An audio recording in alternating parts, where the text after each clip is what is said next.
আসসালামু আলাইকুম। 22তম BCS math প্রিলিতে আসা 10টি প্রশ্নের শেষ 5টি প্রশ্ন নিয়ে আমরা বিস্তারিত আলোচনা করব। এখানে 6 নম্বরে দেওয়া আছে একটি পরীক্ষায় পরীক্ষার্থীদের 80% গণিতে এবং 70% বাংলায় পাশ করলো, উভয় বিষয়ে পাশ করছে 60%। তাহলে এই যে গণিতে পাশ করছে 80% আর 70% পাশ করছে বাংলায়, তা শুধু বাংলায় পাশ করছে কত? তাহলে 70% থেকে আমরা যদি 60% বাদ দিই, কারণ 60% হচ্ছে কারা? যারা বাংলা এবং গণিত উভয় বিষয়ে পাশ করছে। তাহলে শুধু বাংলায় পাশ করছে 10%।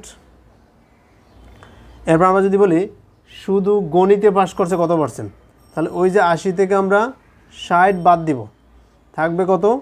20%। তাহলে এটা হচ্ছে শুধু বাংলায় পাশ করছে, এটা হচ্ছে শুধু গণিতে পাশ করছে। আর উভয় বিষয়ে পাশ করছে 60%। তাহলে টোটাল কত দাঁড়ায়? টোটাল আমরা যদি বলি শুধু সাবজেক্ট অথবা উভয় বিষয় মিলে টোটাল পাশ করছে কত পার্সেন্ট? 90%।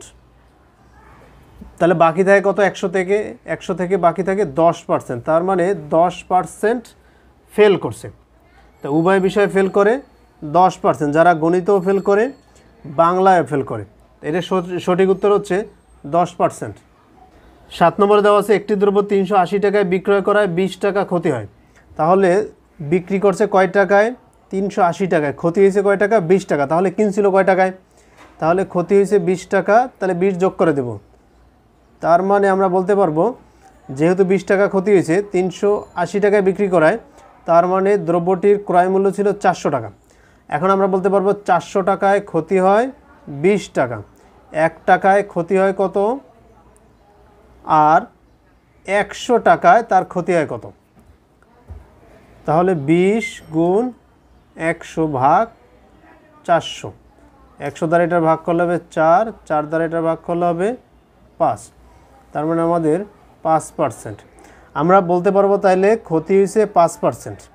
লাভ ক্ষতি হিসাব করে ক্রয় মূল্যের উপর, বিক্রয় মূল্যের উপর না। ক্রয় মূল্য ছিল 400 টাকা, ক্ষতি হয়েছিল 20 টাকা। তার মানে 400 টাকায় ক্ষতি হয়েছে 20 টাকা, 1 টাকায় ক্ষতি হয়েছে কত, আর 100 টাকায় ক্ষতি হয়েছে কত? তার মানে এটার সঠিক উত্তর হচ্ছে 5%। 8 নম্বরে দেওয়া আছে 60 মিটার দৈর্ঘ্য বিশিষ্ট বাসকে, বাসটির দৈর্ঘ্য হচ্ছে 60 মিটার, একে ভাগ করা হয়েছে 3:7:10 অনুপাতে। তার মানে প্রতি ভাগের দৈর্ঘ্য কত? এই 1, 2, 3 তিনটা টুকরা। তাহলে এই তিনটা যদি যোগ করি 10 আর 7 17 আর 3 20। তার মানে আমরা বলতে পারবো এই যে 60 ইন্টু নিচে দিয়ে দেব এই যোগফল 20 আর উপরে দিয়ে দেব 3। এটা হচ্ছে প্রথম টুকরা 9 মিটার। এবার সেকেন্ড আবার সেমভাবে 60 ইন্টু নিচে দিয়ে দেবো টোটাল যোগফল আর 7 দিয়ে দেবো উপরে, যে 21 মিটার। এবার 60 ইন্টু নিচে দিয়ে দেবো 20, উপরে দিয়ে দেবো এই 10, 30 মিটার। তার মানে আমরা বলতে পারবো এই যে বাসটির যে দৈর্ঘ্যগুলো, টুকরাগুলোর যে দৈর্ঘ্য 9 মিটার, 21 মিটার, 30 মিটার। এখানে বলতে পারে প্রথম টুকরাটির দৈর্ঘ্য কত, অথবা দ্বিতীয় টুকরাটির দৈর্ঘ্য কত, অথবা তৃতীয় টুকরাটির দৈর্ঘ্য কত, অথবা বলতে পারে বাসটির যে টুকরাগুলো হয়েছে সেগুলো কত কত। তার মানে এটার সঠিক উত্তর আমাদের যেহেতু প্রথম টুকরাটা বের করতে বলছে, তার মানে 9 মিটার। 9 নম্বর দেওয়া আছে দুইটি ক্রমিক সংখ্যার বর্গের অন্তর 199। তাই দুইটি ক্রমিক সংখ্যার প্রথমটাকে যদি আমরা x ধরি, পরেরটা হচ্ছে x প্লাস 1। তাই দুইটি ক্রমিক সংখ্যার বর্গের অন্তর, তার মানে অন্তর মানে বিয়োগ, তার মানে অবশ্যই বড়টার বর্গ থেকে ছোটটার বর্গ বিয়োগ করব, -x²। এই যে বর্গের অন্তর সমান 199, আমরা x এর মানটা বের করে ফেলব। তাহলে এখানে সূত্র যায় a² plus 2ab plus b²। 199, x² কাটাকাটি যাবে, 2x সমান এই 1 ওই পাশে গেলে মাইনাস হয়ে যাবে 198। এরপর আমরা 2 দ্বারা ভাগ করে দেব এই 198কে, তাহলে কত আসবে? 99।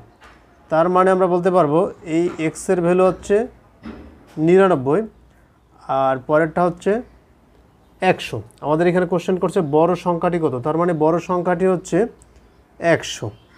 এটা সঠিক উত্তর 100। 10 নম্বরে দেওয়া আছে x প্লাস ওয়াই সমান 12 দেওয়া আছে। এরপরে দেওয়া আছে x মাইনাস ওয়াই সমান 2। তাহলে আমাদের বের করতে বলছে এক্স ওয়াইয়ের মান। এই তিনটা মিলে একটা সূত্র আছে, তা সেটা হচ্ছে a plus B whole square সমান a minus B whole square plus 4ab। এটা হচ্ছে সূত্র। এখন আমরা মানগুলো বসিয়ে দিই। এই যে 12 এখানে বসিয়ে দিই, 12 রুপে স্কোয়ার দিলে 144, আর এটার ভ্যালু হচ্ছে 2 রুপে স্কোয়ার দিলে 4 প্লাস 4xy। এই 4 এভাবে যদি চলে যাবে তাহলে থাকবে 140। তার মানে আমরা বলতে পারবো 4xy সমান 140, xy সমান 140/4। তার মানে কত আসবে 35। xy এর ভ্যালু হচ্ছে 35। এটাই হচ্ছে সঠিক উত্তর।